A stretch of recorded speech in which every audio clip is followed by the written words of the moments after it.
उत्तर प्रदेश अभी हम गए, हमने योगी जी से कहा ये कहाँ कर डाले, आप क्या नियम बना दिए हैं कि पति पत्नी भी जाए तो आधार कार्ड लेके सिनेमा जाए, ये क्या सिस्टम है? तो योगी जी बोले आप समझते नहीं, जो सुख हम नहीं लिए हम दूसरे को नहीं लेने देंगे। अच्छे, क्या बात है, वाह वाह वाह, बड़ा बहुत बढ़िया आप सुन रहे हैं। मैंने एक व्यक्ति से पूछा कि आपका बेटा तुतलाता है क्या? बोले हमेशा नहीं तुतलाता है, बोलता है तब तुतलाता है। ताली बजाओ, सांस लेना है। अच्छा। मल्लिका शेरावत, मैं थोड़ा धार्मिक टाइप की भी सुनाता हूं। मल्लिका शेरावत 5 मिनट के लिए बाबा रामदेव से मिली, बाबा की एक आंख बंद हुई जो आज तक नहीं खुली।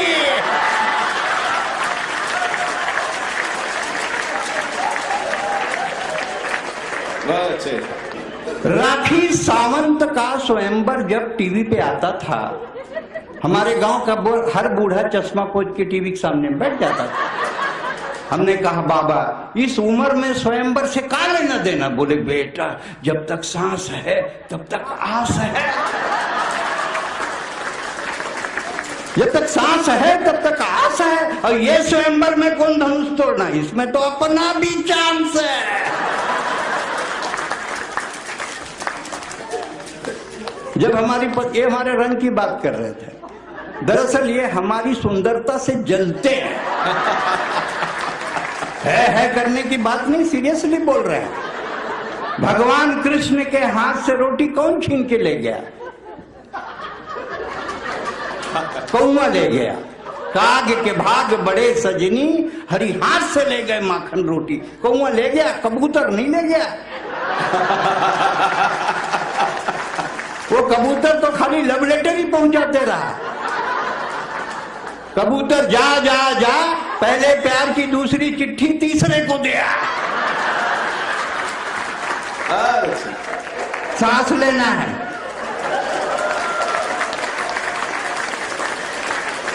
जब हमारी पत्नी खुश होती है, कहती तुम हमारे सोना हो, तुम हमारे चांदी हो, तुम हमारे मोती हो, तुम हमारे धन हो। और मोदी जी कहते हैं काला धन जब्त तो होगा। सांस लेना है। मोदी जी कहते हैं काला धन जब्त होगा, और अब तो कह रहे हैं कि काला धन जब्त भी होगा और सार्वजनिक भी होगा।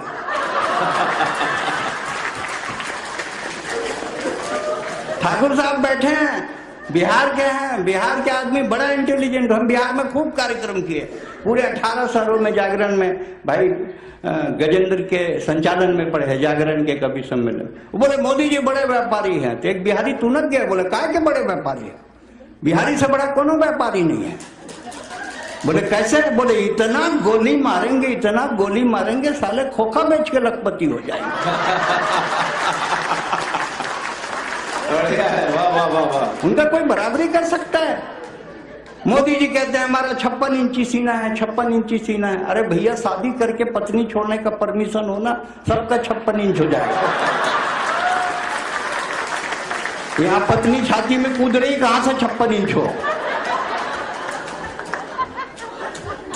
लेकिन एक बात है, ईस्ट इंडिया कंपनी ने बंगाल के रास्ते हिंदुस्तान में प्रवेश किया, फोकट में चाय बांटी, देश को गुलाम कर दिया, और एक चाय बेचने वाले ने देश को आजाद कर दिया।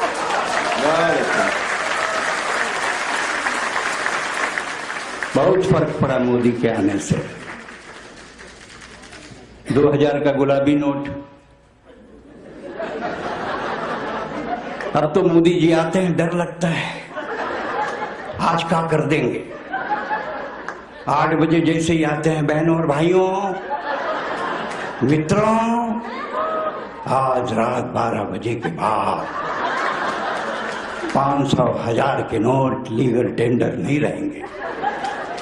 ऐसे लगता है टीवी 8 बजे खोलो तो बहनों और भाइयों मित्रों, आज 12 बजे रात के बाद पति पत्नी, लीगल पति पत्नी नहीं रहेगी। सांस लेना है, लंबी सांस लेना है।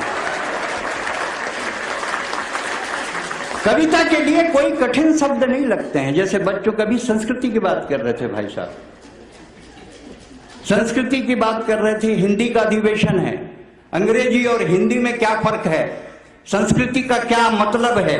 भाई साहब मैं आपकी बातों से प्रभावित होकर इस उद्धरण को रख रहा हूं। अंग्रेजी ए फॉर एप्पल से शुरू होती है और जेड फॉर जेब्रा में खत्म होती है, यानी फल से शुरू होकर जानवर में खत्म होती है। हिंदी अनार से शुरू होती है और ज्ञानी में जाके खत्म होती है। यह हिंदी की ताकत है। संस्कार की बात कर रहे थे, मैं ये बात कह रहा हूं, पूरे दावे के साथ कह रहा हूं, भारत सरकार के राज्य छत्तीसगढ़ का मैं हिंदी अधिकारी हूं, इसलिए पूरे अधिकार से बोल रहा हूं। सब बच्चे कॉन्वेंट में पढ़ते हैं, अंग्रेजी स्कूल में पढ़ते, पैदाइशी कंफ्यूज। क्योंकि एक फादर घर में एक फादर स्कूल में, बच्चा डिसाइड नहीं करता कौन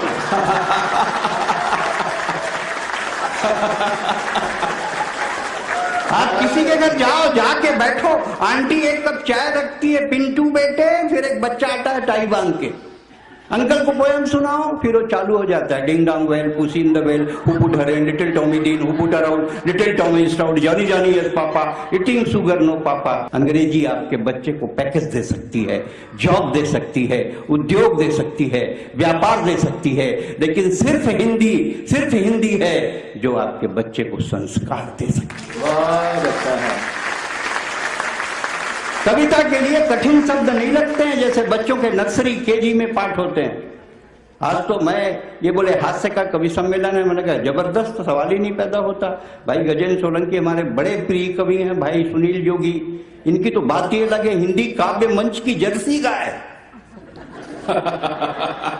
कई बाल्टी दूध देती है। हमारा क्या है, हम तो देसी हैं, पाव दे के निकल लेते हैं। हम कभी हवाई जहाज में बैठे नहीं थे, नंदलाल जी ने जब बुलवाया था तब। वो हवाई जहाज बड़ा देर तक सड़क में चलता, हमको लगा ठग दिया। एयर होस्टेस को बुलाया और कहा भौजी, अरे परदेश का मामला, इज्जत से बात करना चाहिए। हमने कहा भौजी पैसा हवाई जहाज का नहीं है, सड़क ले जा रहे हैं। बोले नहीं ये रनवे है, थोड़ी देर बाद टेक ऑफ होगा। थोड़ी देर बाद हवाई जहाज उड़ा, एक दूसरा एयर होस्टेस आई। हम कहा काकी, उसका उम्र ज्यादा था, एयर इंडिया का था।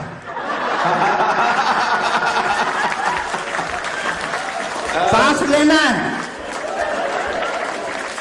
हमने कहा काकी देखिए हवाई जहाज कितने ऊपर में उड़ रहा है, आदमी चींटी के समान दिख रहा है। बोले नहीं चींटी ही है, हवाई जहाज उड़ा ही नहीं है। ये सुनील जोगी हमेशा हवाई यात्रा करते हैं, अपन तो क्या बसेड़ू है। हम बोले यार ये डोमेस्टिक फ्लाइट में बैठने का सिस्टम क्या है? बोले कोनो सिस्टम नहीं है, टिकट कटाओ, घंटी बजाओ, खाओ, सब टिकट में जुड़ा है। ऐसा बोलकर इंडिया में इंडिगो में बैठा दिया। अब हम घंटी बजाए खाएं, थोड़ी देर बाद वो छिपकिली आ गई, कोई एयर होस्टेस। बोले 1200। हम बोले काहे का? बोले इसका। मैं बोला सुनील तो बोलते नहीं लगता। बोले पानी का नहीं लगता, ये जो भंडारा खोले हो ना इसका लगता है। उसको देखा तो मुझको लगा उसको कहूं देखा है। मैंने कहा तुम तो राम प्यारी हो। बोले आप तो पहचान लिए, हम तो आप ही के घर बर्तन मानते थे। तो यहाँ क्या काम है? बोले यहाँ भी वही है, डिजिग्नेशन चेंज हो गया है। हम बोला राम प्यारी हो, तुम्हारे साथ ट्रैक्टर चलाने वाला ड्राइवर भी भागा था ना समारू, वो कहाँ? बोले वही तो जहाज को चला रहा है। बच्चों के नर्सरी केजी में जो पाठ होते हैं उससे भी कविता बनती है। जैसे अमर घर चल, चल अमर घर चल, ऐसे पाठ होते हैं। नेता चल, दिल्ली चल, पटना चल, टोपी लगा, कुर्ता पहन, मंत्री बन, हवाला कर, घोटाला कर, तिहाड़ जा। अच्छे डॉक्टर साहब, क्या बात है, वाह वाह वाह वाह। सांस लेना है। नेता चल, दिल्ली चल, पटना चल, टोपी लगा, कुर्ता पहन, मंत्री बन, हवाला कर, घोटाला कर, तिहाड़ जा, वापस आ, टोपी लगा, कुर्ता पहन, मंत्री बन। पाठ 2, लालू उठ। चारा खा। पाठ दो लालू, चारा खा, दूध दे। दूध गरम कर, रबड़ी बना। दूध गरम कर रबड़ी बना। रबड़ी रख कुर्सी पर। बैठी है मोना, फिर किस बात का रोना।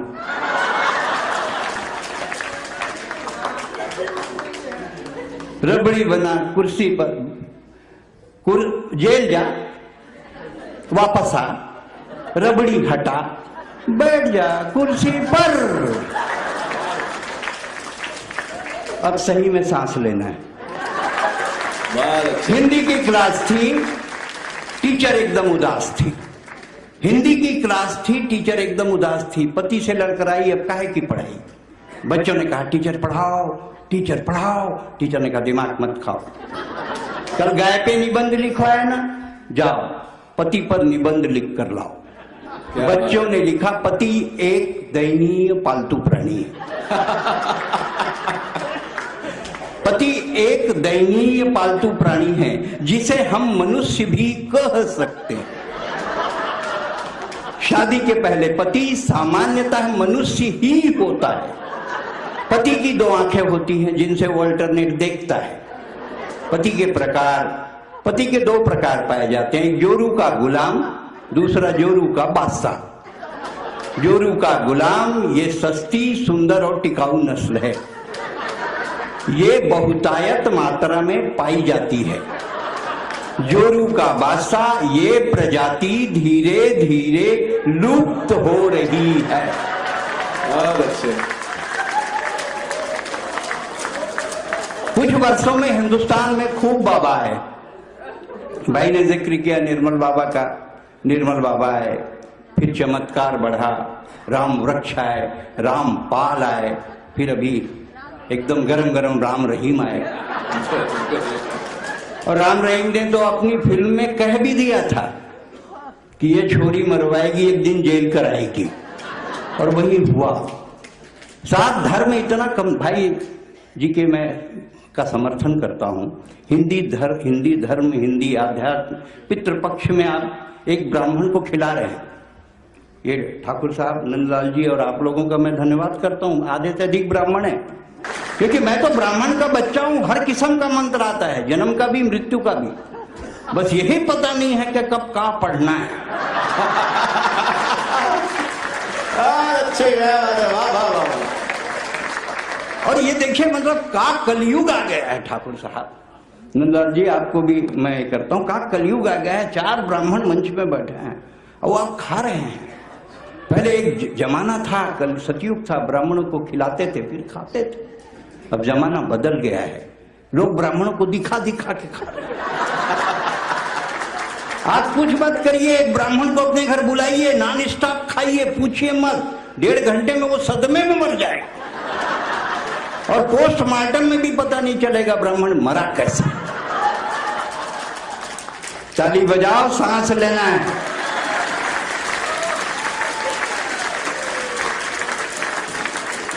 जितने यहां बैठे हैं आप सब मैनेजमेंट के गुरु हैं। आप सब मैनेजमेंट को समझते हैं कि मैनेजमेंट क्या है। What is management? हिंदुस्तान का आइकॉन कौन है? मैनेजमेंट क्या है? हिंदुस्तान का आइकॉन कौन है? वो शाहरुख खान, तोतला। राष्ट्रभक्ति का स्वाद चख ले, अरे हकले एक बार का किरण तो बोल ले। कौन है हमारा आइकॉन? Who is icon? वो राहुल गांधी जो चिंतन करने के लिए बैंकॉक गया। मैं 10 बार बैंकॉक गया हूं, वहां सब हो सकता है, चिंतन नहीं हो सकता। कौन है हमारा आइकॉन? Who is icon? हमारा आइकॉन है स्वामी विवेकानंद। हमारा आइकॉन है स्वामी विवेकानंद। जब शिकागो में सम्मेलन में विवेकानंद जी आए, एक सुंदर युवती ने उनके सामने शादी का प्रस्ताव रखा। विवेकानंद जी ने कहा आप मुझसे विवाह क्यों करना चाहती हैं? बोले आप अलौकिक व्यक्तित्व के धनी हैं, आपसे उससे मिलकर जो संतान होगी वो अलौकिक होगी। विवेकानंद जी का जवाब अगर सही हो तो दोनों हाथ उठाकर इतनी तालियां बजाइएगा कि लगे मैंने सही बात कही। विवेकानंद जी ने कहा इसके लिए आपको शादी करने की जरूरत नहीं है, आप मुझको अपना बेटा स्वीकार कर लो। क्या बात है, वाह वाह वाह वाह। ये है हमारा आइकन, ये है हिंदुस्तान। लेकिन क्या करें भाई साहब, टाइम नहीं है। पूरा देश कहता है टाइम नहीं है, आप भी कहते हैं, मेरा दावा है दिन में 25 बार बोलते हैं। आप मैनेजमेंट के लोग हैं, मैनेजमेंट के सबसे बड़े गुरु। मैनेजमेंट का मतलब क्या है? मिनिमम इनपुट मैक्सिमम आउटपुट, कम लागत ज्यादा प्रॉफिट। मैनेजमेंट का सबसे बड़ा गुरु हिंदुस्तान में रहते हैं और उनका नाम है बजरंग बली। लंका में आग लगाई, मिट्टी तेल रावण का, माचिस रावण का, कपड़ा रावण का, लंका भी रावण की। जीरो इन्वेस्टमेंट मैक्सिमम आउटपुट, ये है मैनेजमेंट, ये है हिंदुस्तान। लेकिन क्या करें, टाइम नहीं है। हिंदुस्तान में लोग कहते हैं टाइम नहीं है, टाइम नहीं है, और हमारी आबादी 121 करोड़ हो गई। टाइम नहीं तो इतनी, तो टाइम मिल जाए तो कितनी। टाइम नहीं है, जिसको देखो टाइम नहीं है। क्या आप कभी छत्तीसगढ़ आए, क्या डेवलपमेंट हुआ है, क्या सड़कें, मल्टीप्लेक्स, समृद्धि बाजार, मरघट शमशान तो इतना बढ़िया बनवाया है, देखो तो मरने का मन करता है। पूरे चबूतरे में ग्रेनाइट। ये गया गजेंद्र बोले का चबूतरा है, हम बोले ज्यादा पसंद है तो लेट जाओ। बोले आपकी बात सही है पर मेरे पास टाइम नहीं।